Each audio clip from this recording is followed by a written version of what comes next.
Welcome to Poetic Technique. Today we'll be talking about the Elegy.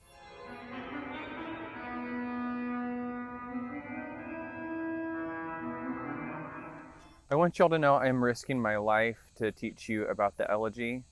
I swear I've pissed off some ghost trying to make this video. I guess I didn't say my prayers before I came into the cemetery right, because it has been haunted. The first recording of this video I did was beautiful. I said everything that I wanted to. I contextualized the previous conversations we had, and the file got corrupted. Just now I was trying to re-record it, and a fuel truck drove right up behind me and decided to start beeping its horn. The third place I sat down to record this video, I was just swarmed with mosquitoes, so I'm going to get through this as quickly as I can before I need to call my exorcist. So, first thing I need to do is contextualize what we've talked about so far.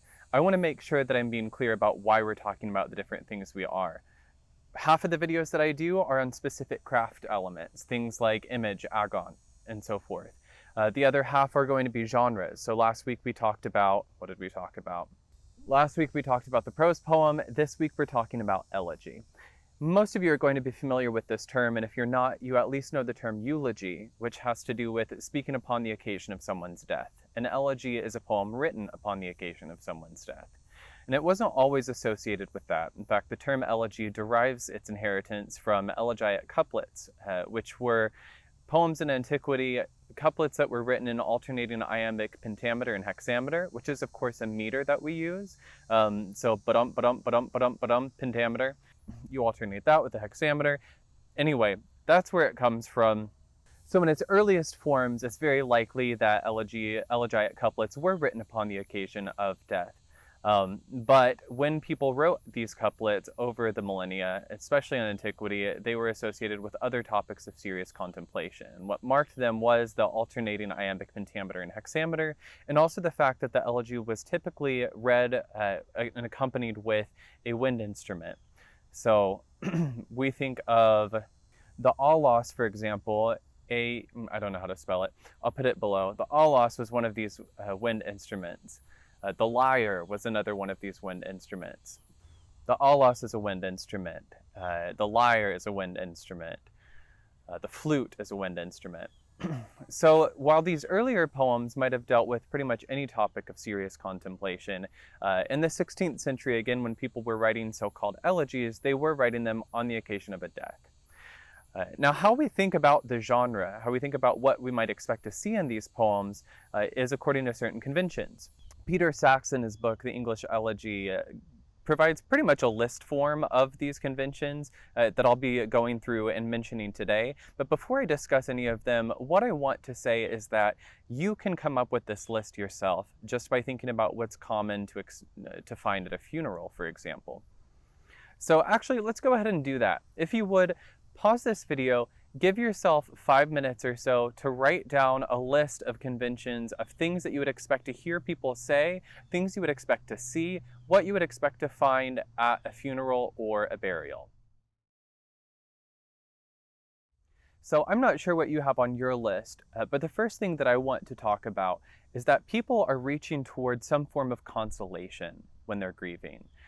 This is part of funeral rites and rituals, that we're ritualizing the process of grief such that we can reach some sort of okay feeling, some sort of stasis.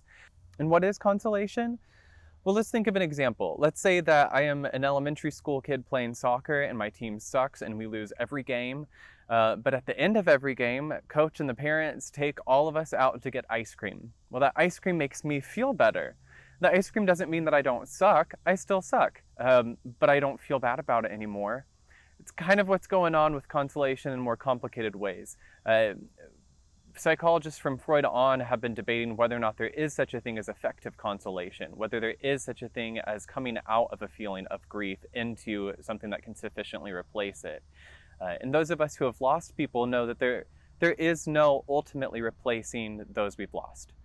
There is only distracting ourselves from that loss or changing the way that we feel in the aftermath of it. And yet most of the conventions and the rituals that we have around loss are an attempt at just that, an attempt to make us feel okay when it's not possible to feel okay. The Romantic poet William Wordsworth said that the poet has, quote, a disposition to be affected more than other men by absent things as if they were present.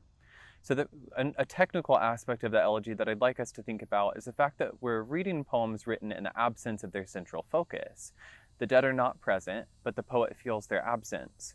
Wordsworth would say that they feel it more than others might.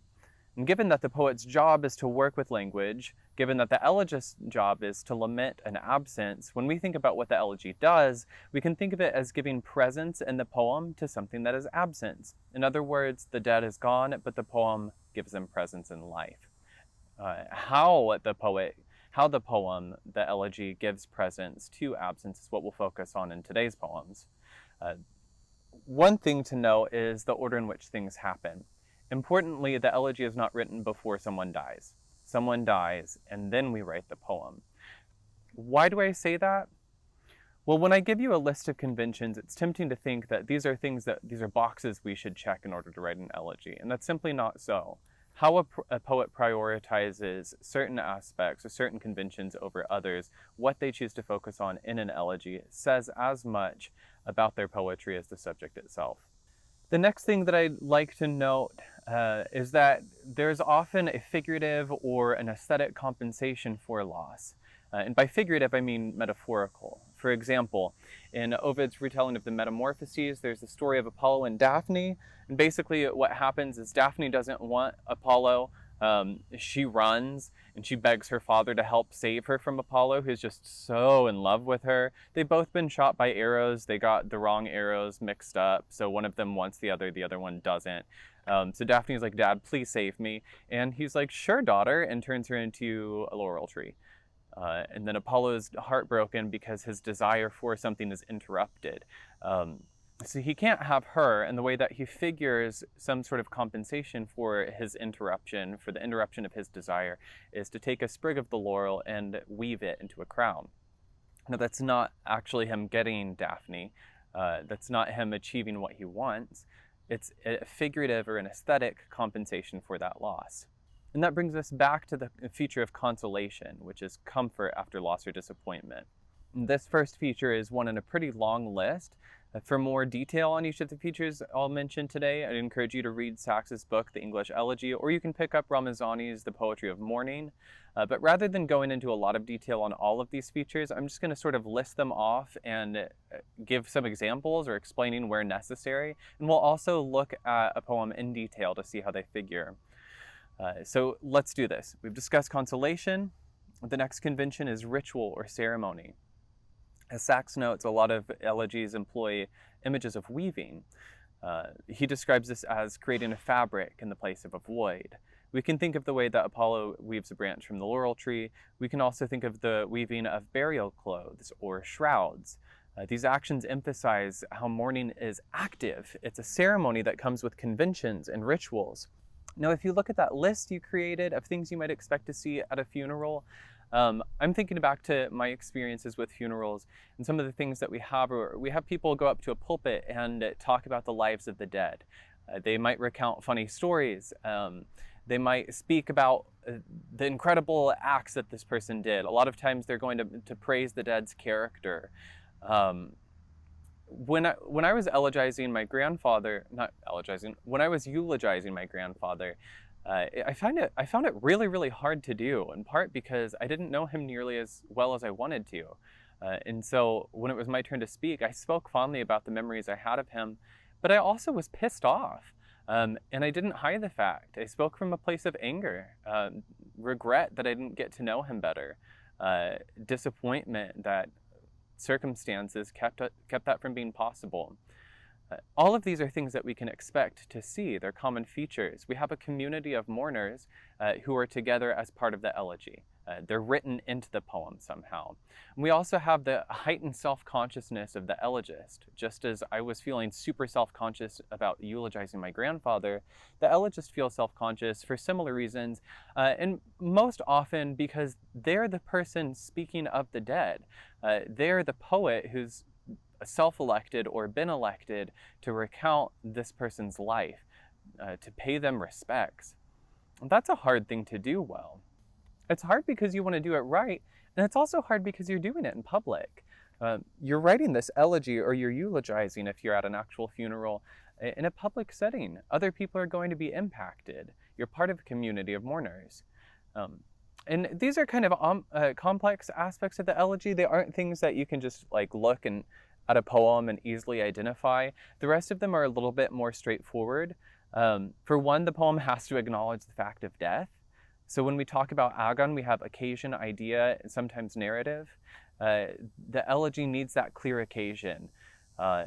Thelonious is dead, or in Percy Bysshe Shelley's elegy of John Keats called Adonais, he repeats that phrase, Adonais is dead, Adonais is dead. On occasion, especially in earlier elegies, the speaker of the poem will invoke deities or will make some sort of allusion to deities. And this, of course, extends directly from the epic tradition of the call to the muses. Another common feature is repetition, especially the repetition of the name of the dead. Repetition, in one sense, allows for the name to not only refer to the dead, but as Wordsworth talks about giving presence to absence, the statement of that name, saying that name, almost makes it feel like the person you're grieving is still there with you. Additionally, repetition provides for a sense of continuity. The dead might be gone in the physical world, but they live on in the tradition of this poem. The elegy often includes a prayer or a blessing, especially for a community. Conversely, it's not uncommon in traditional elegies, in contemporary elegies, to spot a speaker giving some sort of outpouring of anger. The elegist might blame God or the gods or a friend or even the dead themselves for the fact of death. If you're all familiar with the stages of grief, you know that anger often follows denial. So why would it not be true in the elegy as well? I know we're going somewhat quickly here, and this is a lot of info. If you will, stick with me for the last few. We've only got 4 more conventions to discuss before we turn to our poems. For the next convention, it's important to know that poetry throughout the ages has often signified the importance of its subject by relating that subject to the environment. In other words, if I think this left hand is a super important thing to talk about, then I'll talk about what it's connected to. It's connected to a body that's in space, that's fed by its environment. I don't know why I'm gesturing to a cemetery when I say fed by its environment. That's creepy. I'll give another example. In Hedwana's temple hymns, the hymns are praised specifically in relation to their physical environments, their communities, and the agriculture that's cropped in each area. In early odes, the person praised was described in relation to their community, which was also characterized by its natural features. And this is the case with elegy. The way that Sachs describes this is as pastoral contextualization. Pastoral referring to pastures, natural non-human landscapes. The person grieved similarly with the odes, when we have it in Hedwana's temple hymns or Pindar's Panhellenic victors, that person's placed in nature. A clear example of this tradition in the elegy is John Milton's Lycidas. In Lycidas, he says, "For we were nursed upon the self-same hill, fed the same flock by fountain, shade, and rill, together both, ere the high lawns appeared under the opening eyelids of the moon.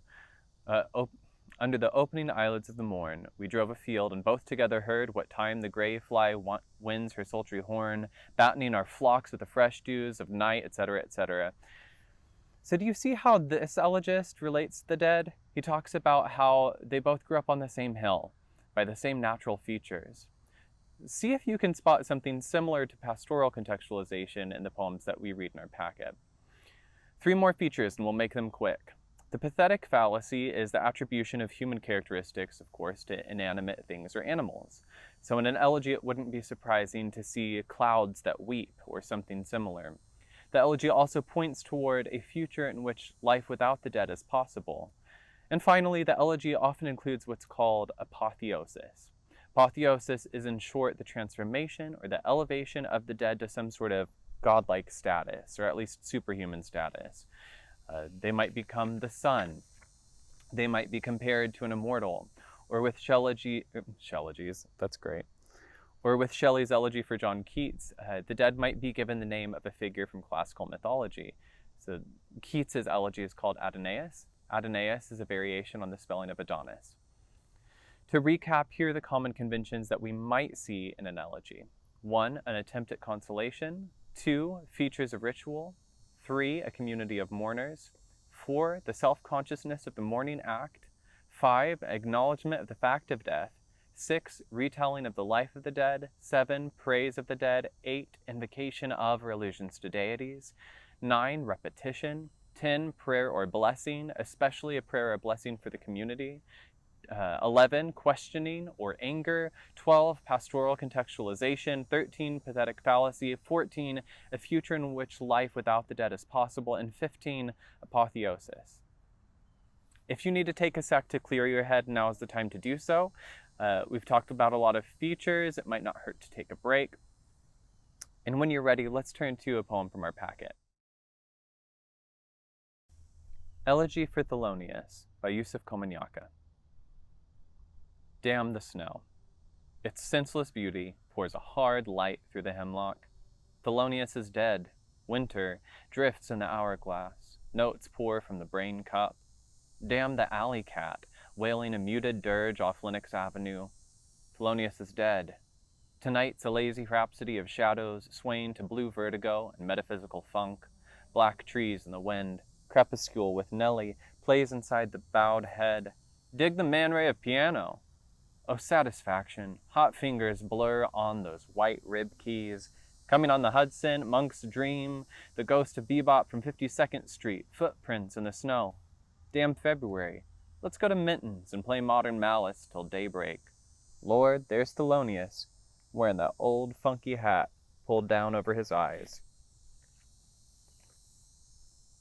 So quickly, let's identify some of the conventions we've just talked about in this poem.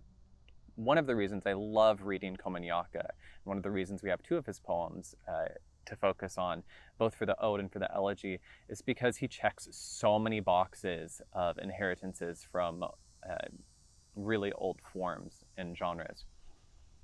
Damn the snow, this is an outpouring of anger. Thelonious is dead, an acknowledgement of the fact of death. Damn the alley cat wailing a muted dirge off Lenox Ave. This is an urbanization of the pastoral context. Wow, this is an urbanization of the pastoral contextualization. Thelonious is dead, repetition. Tonight's a lazy rhapsody, further pathetic fallacy. Crepuscule with Nelly, this is the title of a song that was written and performed by Thelonious Monk. In other words, it's a retelling of his life, of what he did during his life, what his accomplishments were. Dig the Man Ray of piano. This right here, because it's a quote, both acknowledges the community of mourners, and it also praises the dead. Oh, satisfaction, further praise of the dead, and that it describes Monk's life, acts, his playing piano, with really positively laden value judgments. Coming on the Hudson, Monk's Dream. This is a further catalog of acts. Damn February, another outpouring of anger. Let's go to Minton's and play Modern Malice till daybreak. Well, that suggests a future in which life is possible without the dead. It also emphasizes that community of mourners. It kind of self-consciously foregrounds the speaker's privileged position. The speaker uses the imperative to signal his role as a leader in the act of grief. Lord, there's Thelonious, wearing that old funky hat pulled down over his eyes. So these last lines are the poem's gesture toward apotheosis. Thelonious is dead. We've been told as much twice. And yet here he is, reinserted into the poem as if he were alive, as if he were present anywhere music is played. That's a pretty quick and dirty explication of some of the conventions in Komunyakaa's elegy. As you look again at the other readings for today, see if you can identify some of these conventions in the other poems. Ask yourself also, what is mourned? I've specifically chosen poems that mourn not only the literal dead, but also the figurative dead. Not only others, but also sometimes aspects of oneself. Finally, please be reminded to complete your notes and the Agon activity linked below and on Canvas, as well as your book ballot by Friday. You might also wish to get a head start on next week. You'll be writing your first draft of a poem for this class, so if you want to take a little bit of extra time on it, feel free to watch next week's videos as soon as they're up.